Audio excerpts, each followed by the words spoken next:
स्वागत है आप सभी का आपके अपने YouTube चैनल BS सेंटर में।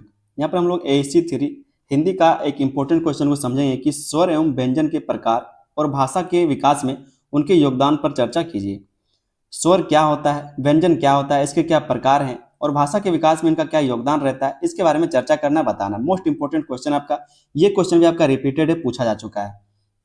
ठीक है, तो हम लोग सबसे पहले समझते हैं कि स्वर क्या होता है और व्यंजन क्या होता है। स्वर क्या होता है? जो आप हर्षई दुर्गई हर्षऊ दुर्गऊ पढ़ रहे थे वही आपका स्वर है, और जो आप क ख ग घ पढ़ रहे थे वो आपका व्यंजन है। ठीक है, इसके क्या प्रकार हैं और भाषा के विकास में इसका क्या योगदान है, उस चीज को हम लोग डिटेल में समझेंगे। चैनल पर दोस्तों नहीं तो आप लोग चैनल को सब्सक्राइब कर लीजिएगा। और आप लोग कौन कौन ऐसे स्टूडेंट जो मेरे चैनल पर पहली बार आए हैं, पहली बार मेरे चैनल का वीडियो आप देख रहे हैं, जो BS सेंटर है उसका वीडियो आप पहली बार देख रहे हैं, तो आप लोग कमेंट करके बताइए कि आप पहली बार मेरे चैनल पर आए हैं, और चैनल को आप लोग सब्सक्राइब करके चाहिए। ठीक है, ताकि आने वाला जो आपका सेमेस्टर बचा है उसमें अच्छे से तैयारी कर सके। यहाँ पर हम दोस्तों समझेंगे कि स्वर क्या होता है, व्यंजन क्या होता है, इसके क्या प्रकार हैं और भाषा के विकास में इसका क्या योगदान रहता है। एक छोटा सा परिचय लिखा है, उसको पहले समझते हैं। कहा जा रहा है कि भाषा ध्वनियों का एक संगठित रूप है और इन ध्वनियों का निर्माण मुख्यतः स्वर एवं व्यंजन से होता है। सिर्फ स्वर कोई भी भाषा का कह सकते हैं या फिर कोई भी शब्द का निर्माण नहीं कर सकता, और कोई व्यंजन भी सिर्फ अकेले किसी भी शब्द का, किसी भी भाषा का निर्माण नहीं कर सकता। जब दोनों मिलता है तब जाकर कोई भी शब्द बनता है, कोई भाषा बन पाता है। ठीक है, भाषा ध्वनियों का एक संगठित रूप है और इन ध्वनियों का निर्माण मुख्यतः स्वर एवं व्यंजन से होता है। स्वर और व्यंजन भाषा की आधारभूत इकाइयां हैं, जिनके बिना किसी भी शब्द या फिर वाक्य की रचना संभव नहीं है। जब तक स्वर और व्यंजन नहीं रहेंगे तब तक किसी भी भाषा, किसी भी शब्द या फिर वाक्य का रचना नहीं हो सकता। यही कारण है कि भाषा के विकास, स्पष्टता और सौंदर्य में इनका अत्यंत महत्वपूर्ण योगदान होता है। तो एक छोटा सा हमने यहाँ पर बस परिचय को समझा है, अभी आपका आंसर शुरू होना बाकी है। ठीक है, छोटा सा हमने परिचय को देख लिया। आगे हम लोग समझते हैं कि स्वर का अर्थ क्या होता है, स्वर किसको बोलते हैं। जो अंग्रेजी में आप लोग वोवेल्स पढ़ते हैं वही आपका स्वर है हिंदी में। ठीक है, और जो आप लोग अंग्रेजी में कॉन्सोनेंट पढ़ते हैं उसी को बोलते हैं हम लोग व्यंजन। तो हिंदी अंग्रेजी दोनों एक ही बात है, इसलिए हम यहाँ पर अंग्रेजी भी आपको लिख दिए। जिसको अगर हिंदी में दिक्कत हो रहा है तो आप लोग अंग्रेजी को पढ़ के समझ लीजिएगा कि हम क्या बोल रहे हैं। तो स्वर का अर्थ क्या होता है उसको यहाँ पर देखते हैं। कहा जा रहा है कि स्वर वे ध्वनियां हैं। ध्वनि मतलब समझते हैं आवाज। तो आवाज ऐसे भी कुछ भी, आप जैसे हम टेबल में ठोक दिए तो आवाज का मतलब कुछ निकला क्या, कुछ पता चला नहीं। जब वो नियम के अनुसार कोई होता है ना, जब नियम के अनुसार, व्याकरण के अनुसार कोई कुछ बोलता है, तब वो क्या होता है, भाषा कहलाता है। ऐसा नहीं कि कोई भी ध्वनि हुआ तो भाषा कहलाएगा। कहा जा रहा है कि स्वर वे ध्वनियां हैं जिनके उच्चारण में वायु बिना किसी रुकावट के मुख से बाहर निकलती है। स्वर क्या है? जिनके उच्चारण पर, जैसे कि हम बोलेंगे आ हर्षई दुर्गई हर्षऊ दुर्गऊ री ए आ उ। ठीक है, तो इस तरह से जब हमें क्या है तो हमारा जो वायु है मुंह से निकलता है वो किसी भी रुकावट के बिना निकलता है। हम बोलेंगे आ तो फट से निकल गया, ई फट से निकल गया, उ फट से निकल गया, ठीक है, ओ फट से निकल गया। तो उसी के बारे में कहा जा रहा है कि स्वर वे ध्वनियां हैं जिनके उच्चारण में वायु बिना किसी रुकावट के मुख से बाहर निकलती है। कोई भी आपको रुकावट देखने को नहीं मिलता है। अर्थात स्वर बोलते समय जीभ, दांत या फिर होंठ वायु को रोकते नहीं है। मूल स्वरों की संख्या 11 होती है और जो मूल स्वर है उसकी संख्या 11 होती है। ठीक है, कौन कौन से स्वर होते हैं तो आप समझिए। जो आप बचपन में आ हर्षई दुर्गई पढ़ते हैं वही आपका स्वर है। जैसे कि आ हो गया, अब बोल के देखिए। हम आपको जो बता रहे हैं उसको आप बोल करके ट्राई कीजिएगा। ठीक है, हम यहाँ पर आपको बोले कि स्वर वे ध्वनियां होते हैं जिनके उच्चारण में वायु के बिना, वायु क्या है तो बिना रुकावट के निकलती है। आप ये जो आप पूरा देख पा रहे हैं, आ हर्षई दुर्गई हर्षऊ दुर्गई, इसको बोल के देखिए। कहीं पे भी आपको हवा जो है मुंह में बंद नहीं रहेगा, फट से निकल जाएगा। तो इसी के बारे में कहा जा रहा है कि स्वर वे ध्वनियां हैं जिनके उच्चारण में वायु बिना किसी रुकावट के मुख से बाहर निकलती है। स्वर बोलते समय जीभ, दांत या फिर होंठ वायु को रोकते नहीं है। ठीक है, और इसका जो संख्या होता है स्वर का, एक नंबर में आपको पूछा जा सकता है कि स्वर की संख्या कितनी, तो 11 होती है। ठीक है, तो आप लोग यहाँ पर ध्यान रखेंगे। तो ये सारे क्या है तो स्वर कहलाते हैं। जैसे कि राम शब्द में आ एक स्वर है जो शब्द को खुलापन और स्पष्ट ध्वनि देता है। जैसे हम बोलेंगे राम, राम का मतलब क्या है कि सीधा सीधा निकल रहा है राम। ठीक है, राम जहां पर क्या है तो यहाँ पर स्वर आपको देखने को मिल रहा है। अगर राम लिखा हुआ है इसका मतलब क्या है कि यहाँ पर आ भी है, तो आ क्या है, एक स्वर है। ठीक है, इसलिए कहा जा रहा है कि उदाहरण में कि राम शब्द में आ एक स्वर है जो शब्द को खुलापन और स्पष्ट ध्वनि देता है। क्योंकि यहाँ पर आपको जो हवा निकलता है मुंह से वो रुकने का कोई जगह नहीं है। स्वर के प्रकार को अब हम लोग यहाँ पर समझते हैं। अर्थ को हमने समझ लिया कि स्वर क्या होता है, वोवेल्स क्या होते हैं। अब इसके वोवेल्स के प्रकार क्या होते हैं उसको हम लोग यहाँ पर देखते हैं। पहला जो प्रकार है वह है हर्स्व स्वर। हर्स्व स्वर, ठीक है, शॉर्ट वोवेल्स। ये वे हैं स्वर हैं जिनके उच्चारण में कम समय लगता है। इसको बोलते हैं हर्ष स्वर, जिसको उच्चारण करने में हमें बहुत कम समय लगता है। जैसे आ ई उ। ठीक है, उदाहरण में इसको आप ले सकते हैं। जैसे कहा जा रहा है उदाहरण शब्द कमल, यहाँ पर कोई कह सकते घुरावट है, कोई घुमावट है क्या, नहीं है। किताब, कुटुंब, ये सब क्या है तो जैसे कि आ आया, इसमें ई आया, उ आया। ठीक है, कु में आया उ, किताब में आया ई, का में आया अ। तो ये वे स्वर हैं जिनके उच्चारण में कम समय लगता है। इन स्वरों से भाषा सरल और तेज गति से बोली जाती है। और ये जो स्वर है, आ है, ई है, ऊ है, इन स्वरों से भाषा जो है सरल होता है और तेज गति से बोला जाता है। इसको बोलते हैं हम लोग हर्ष स्वर, ठीक है, शॉर्ट वोवेल्स बोलते हैं इसको, जहां पर किसी भी स्वर के उच्चारण में कम समय लगता है, जैसे कि कमल, किताब, कुटुंब, ठीक है। वहीं पर अगर बोलेंगे हम लोग कोमल तो वो टाइम लगेगा। जैसे हम लोग बोलेंगे नाव, टाइम लगेगा। जैसे हम लोग बोलेंगे किताब की जगह पर जैसे हम लोग बोलेंगे कोमल, तो कोमल हम लोग कैसे बोलेंगे, जैसे को में ओ की मात्रा आ गई, ठीक, ओ की मात्रा आ गई तो खींचना पड़ेगा कोमल। जैसे कि हम लोग यहाँ पर लिखा है कमल, कमल लिखा है,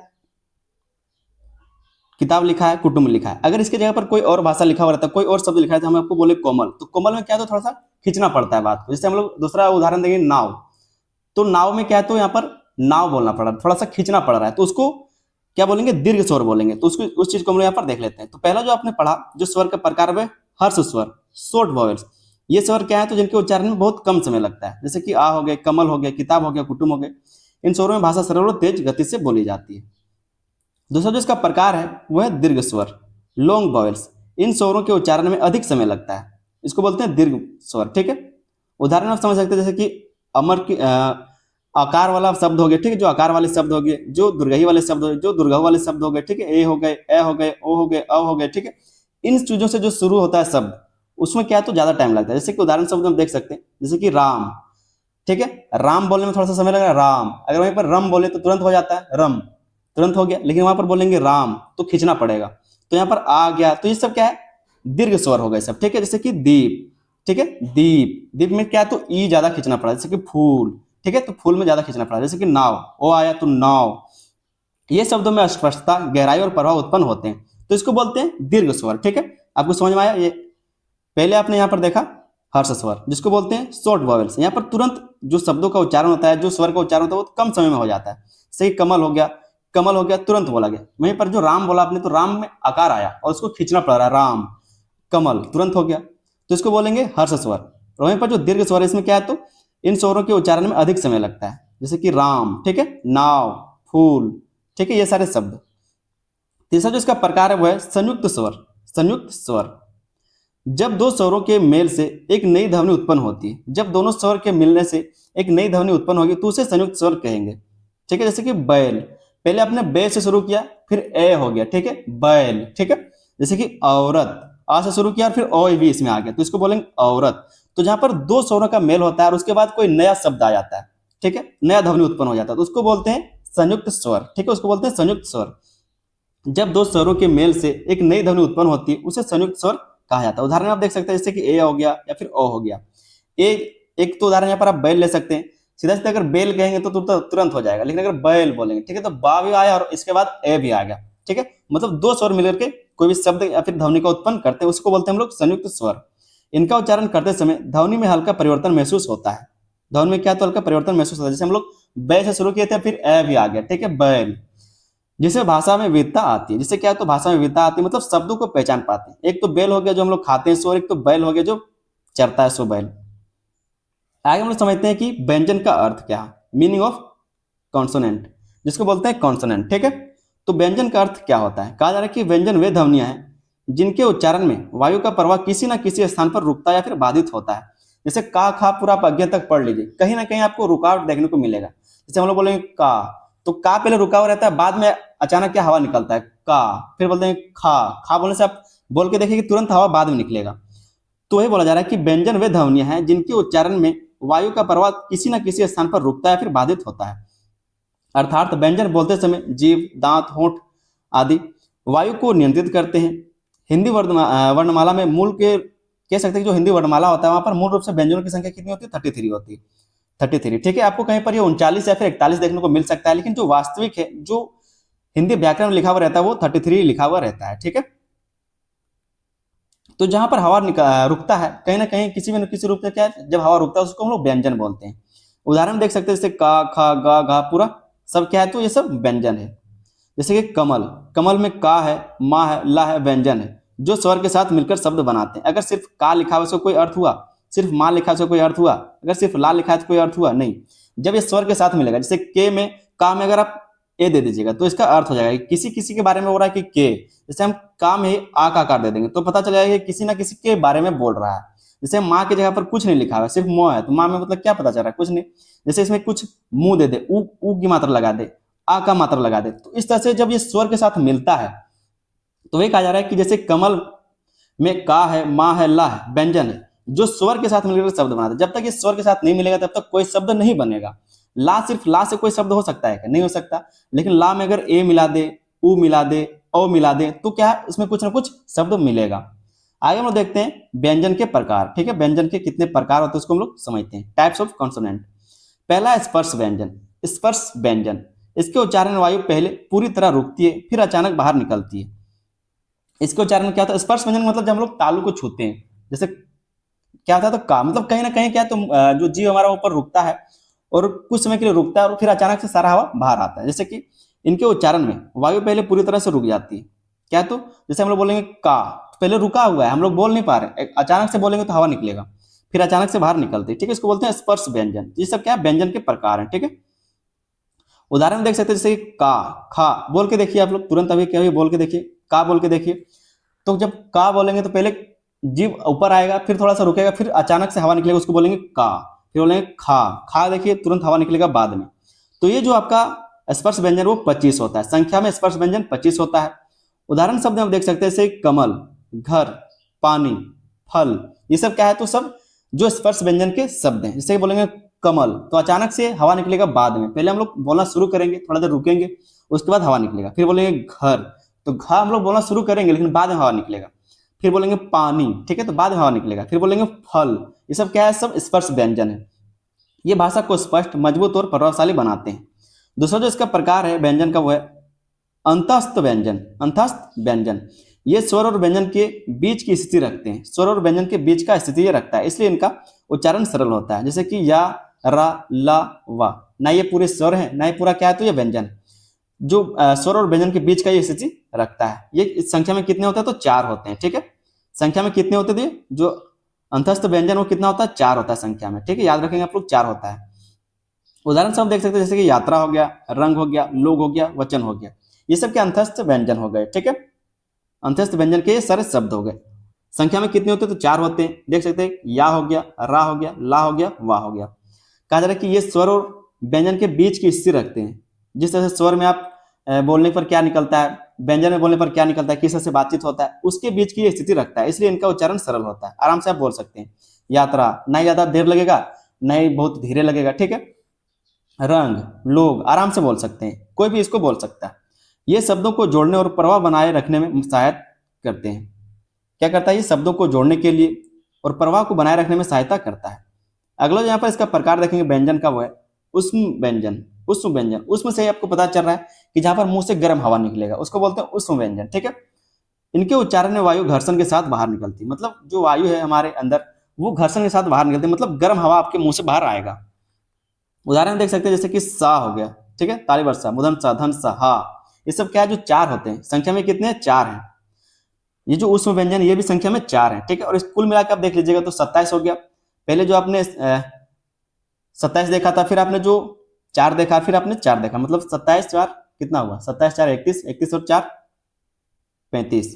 उदाहरण में क्या लिखा हुआ है, सा मतलब ताली वर्षा, मुदन सा, धन सा और हा, 4। ठीक है, उदाहरण शब्द क्या हो जाएंगे इसके, शेर, समय, हवा, जहां पर मुंह से गर्म हवा निकलेगा, गर्म कह सकते हैं, मतलब गर्म हवा निकलेगा। ठीक है, गर्म ऑक्सीजन निकलेगा। तो वही कहा जा रहा है कि सा, जिसको बोलने से क्या निकलता है, गर्म हवा निकलता है, उसको बोलते हैं उष्मन प्रकार। ठीक है, उष्म व्यंजन। उष्म व्यंजन ये भाषा में विशेष ध्वनि और भाव उत्पन्न करते हैं, जिससे अभिव्यक्ति प्रभावशाली बनती है। इससे क्या होता है, अभिव्यक्ति जो है मतलब जो बातचीत करने का जो तरीका है, जब किसी से बात करते हैं वो प्रभावशाली बनता है। ठीक है, क्या कहेगा, ये भाषा में विशेष ध्वनि और भाव उत्पन्न करते हैं। शेर, समय, हवा। चौथा जो इसका प्रकार है व्यंजन का वो है नासिक के व्यंजन। नासिक के मतलब जहां पर नाक के माध्यम से आवाज निकलता है, इनका उच्चारण नाक के माध्यम से होता है, उसको बोलते हैं नासिक के व्यंजन। ठीक है, नासिक के व्यंजन।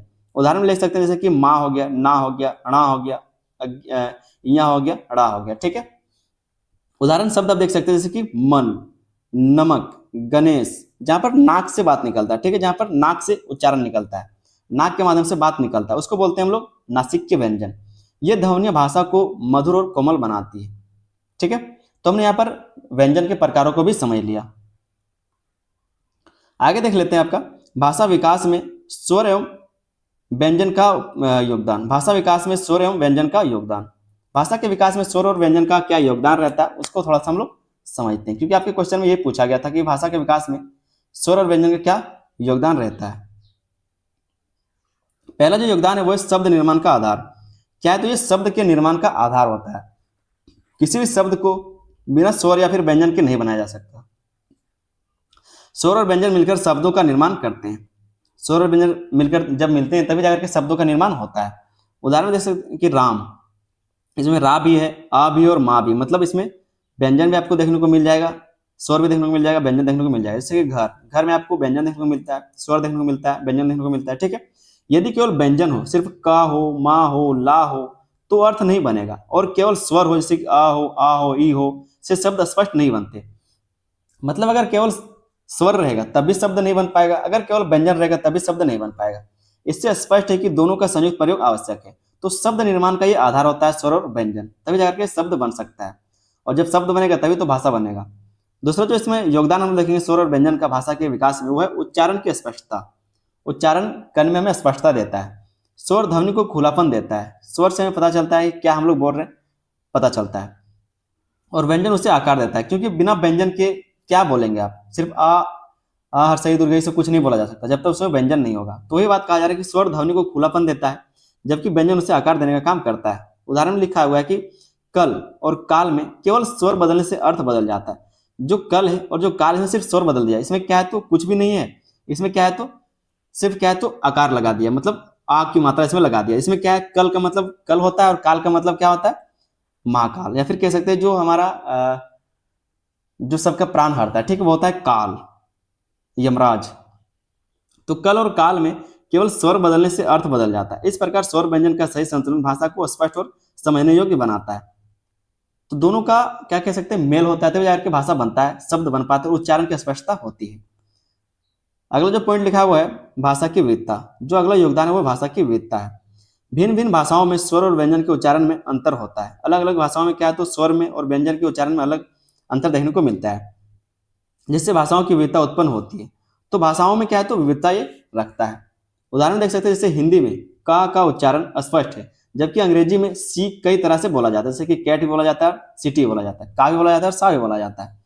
तो भाषा में विविधता ये देता है। क्या कहा जा रहा है कि भिन्न भिन्न भाषाओं में स्वर और व्यंजन के उच्चारण में अंतर होता है। ठीक है, अलग अलग भाषाओं में क्या तो स्वर और व्यंजन के उच्चारण में अंतर होता है, जिससे भाषाओं की विविधता उत्पन्न होती है। जिससे क्या है तो भाषाओं का विविधता उत्पन्न होता है। इससे अलग अलग भाषाओं और बोलियों का विकास होता है। ठीक है, क्योंकि एक ही चीज को आप अलग अलग तरीके से बोलते हैं।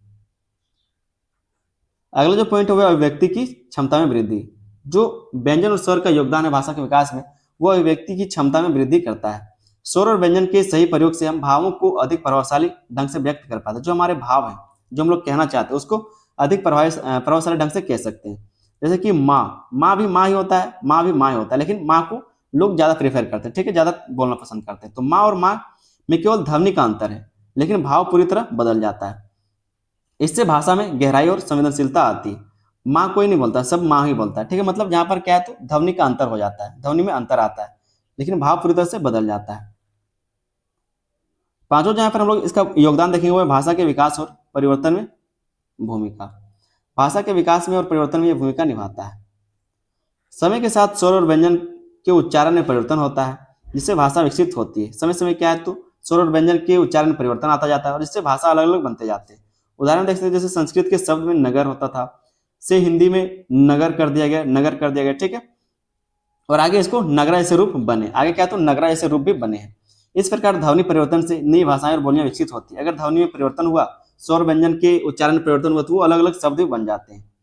छठा जो इसका योगदान है वो है लय और सौंदर्य का निर्माण। लय और सौंदर्य का निर्माण करता है, मतलब रिदम बनाए रखता है। ठीक है, कहा जा रहा है कि स्वर और व्यंजन भाषा में लय और सौंदर्य उत्पन्न करते हैं, विशेषकर कविता और साहित्य में।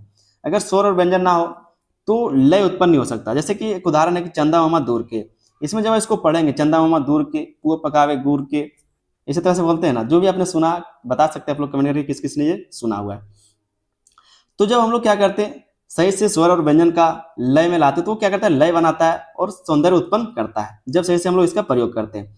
कोई भी जो गाना होता है, अगर एक लाइन कोई गाना गाया तो उसका जो दूसरा लाइन होता है वो इसी से मैच करता है, पहले लाइन से वो मैच करना चाहिए, तभी वो अच्छा लगेगा। इसी तरह से ये जो चंदा मामा दूर का है, इसको जब पूरा आप गा के देखेंगे तो पूरा लाइन जो आपको मिलता जुलता देखने को मिलेगा, ठीक है। तो लय बदलता यहाँ पर बना हुआ रहता है। कहा जा रहा है कि ये जो आप देख पा रहे हैं चंदा मामा दूर के जैसे पंक्तियों में ध्वनियों की पुनरावृत्ति लय उत्पन्न करती है। जो ध्वनि का पुनरावृत्ति, चंदा मामा दूर का पुआ पकाए गुड़ के अपने खाया थाली में, इस तरह से जो पूरा बना हुआ है, ठीक है, लय बना, पूरा रिदम बना हुआ है, इससे भाषा आकर्षक और मधुर बनती है। आगे दोस्तों एक छोटा सा हम लोग निष्कर्ष देख लेते हैं। निष्कर्ष में कहा जा सकता है कि स्वर और व्यंजन भाषा के मूल आधार हैं। इनके बिना भाषा का निर्माण संभव नहीं है। ये न केवल शब्द निर्माण में सहायक हैं, बल्कि भाषा की स्पष्टता, सुंदरता, अभिव्यक्ति और विकास में भी महत्वपूर्ण भूमिका निभाते हैं। इसलिए भाषा के विकास में स्वर एवं व्यंजन का योगदान अत्यंत महत्वपूर्ण और अनिवार्य है। तो इस तरह से एक छोटा सा आप लोग निष्कर्ष खुद से भी लिख सकते हैं, जैसे चाहे लिख लीजिएगा, ठीक है। जो भी आपने ऊपर लिखा मिला जुला के आप 2-3 लाइन में लिख लीजिएगा। उम्मीद करते हैं क्वेश्चन का आंसर आपको समझ में आया होगा। चैनल पर दोस्तों है तो आप लोग चैनल को सब्सक्राइब जरूर कर लीजिएगा और अपने दोस्तों में इसको शेयर भी कर देना, ठीक है। वीडियो पसंद आए तो वीडियो पर लाइक कर दीजिएगा। मिलते हैं हम लोग किसी अगले वीडियो में, तब तक के लिए धन्यवाद। जय हिंद।